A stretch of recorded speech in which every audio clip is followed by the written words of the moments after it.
benta yan eh. Alam mo, Galo, kalmado ka pa eh. Yung Martin, ibang klase yun. Hindi ka pa umabot dun sa level na nakangisi habang nananakit. Okay ka ba? Chip, Okay. Ako na mismo magtatanggal ng posas mo. Buksan mo lang yung laptop ni Emma. Please. Yun! Ganun sana. Oh, where? Asa yung laptop?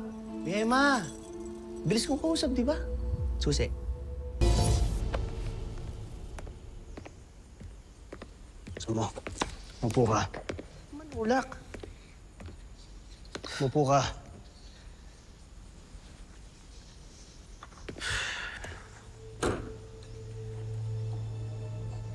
Password encrypted ang laptop ni Emma. Dalawang maling password na lang, mabubura lahat ng laman nito.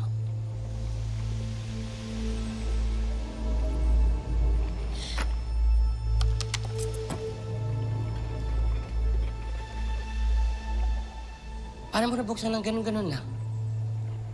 Nakita ko yung password niya. Kala ko magaling kang hacker. Chismoso ka lang pala. Nabuksan ko na yung laptop ni Emma, ang dami mo pang ebas. Kayo ba? Ano ba nagawa niyo? Sino ngayon expert dito? Pare. Kailangan pa natin siya. Kuboy. Ganyan nga, Galo. Alam mo, makikinig ka minsan. Teka, nasan pala si Chip? Ang usapan, pagka nabuksan ko yung laptop ni Emma, tanggal posas. Pabalik na, meron ko pang kailangan gawin. Teka lang, ang usapan. Lamang malaman ko anong gustong sabihin sa akin ni Emma tungkol kay Sunshine bago siya mamatay. Kailangan mo malaman kung nasan yung kapatid ko.